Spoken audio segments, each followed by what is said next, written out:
Right then, continuing the fly on the wall with Richard, what are you doing?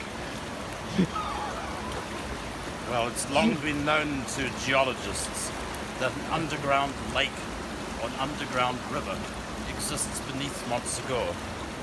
The waters of the Lasset disappear into a cave on the one side of the pond, and in the 1960s, hydrologists dumped fluorescein-coloured dyes into the water to map the way that the subterranean waters move beneath the Holy Mountain. And the waters from the Lasset that disappear beneath the Pog on the one side surface here at Les Contes. This is the underground stream that runs beneath Montsegur. This is the actual source of where it's coming out from under the river, this little tiny spot here. This is where the underground stream breaks surface. They discovered this in literally the 1960s by dumping vegetable dyes in the water. And after about a 12-hour period of silence, the dyes resurfaced here at Les Contes at the spot.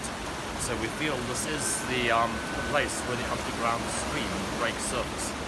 And as such, it's hard to think of a better metaphor for the occult science, for the hidden knowledge of the ancients, the way that that stream ducks out of sight for hundreds of years and for generations, only to finally find its way back to the surface and to finally burst forth in some altered form, in some surprising or fantastical manner after generations of suppression.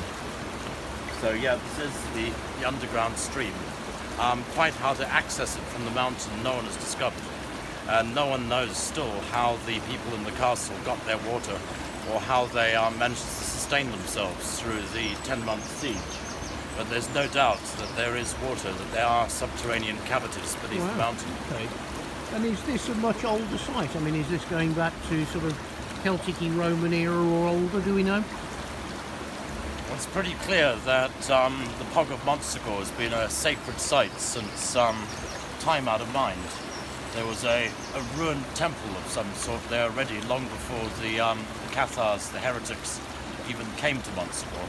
And this entire area has been inhabited by human beings ever since the end of the last ice age.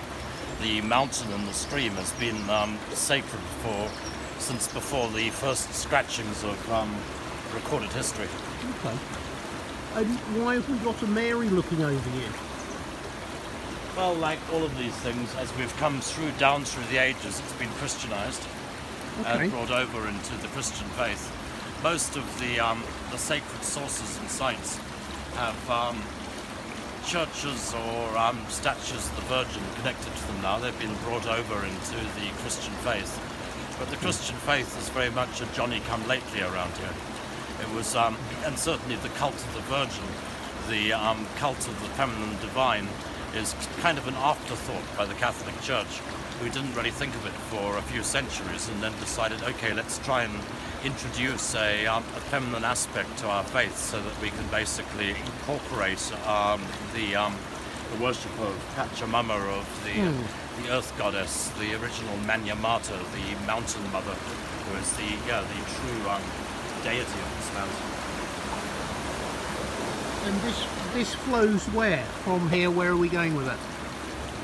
The river flows down through a bunch of tunnels into something called the Hers, the River Hers, which is the main stream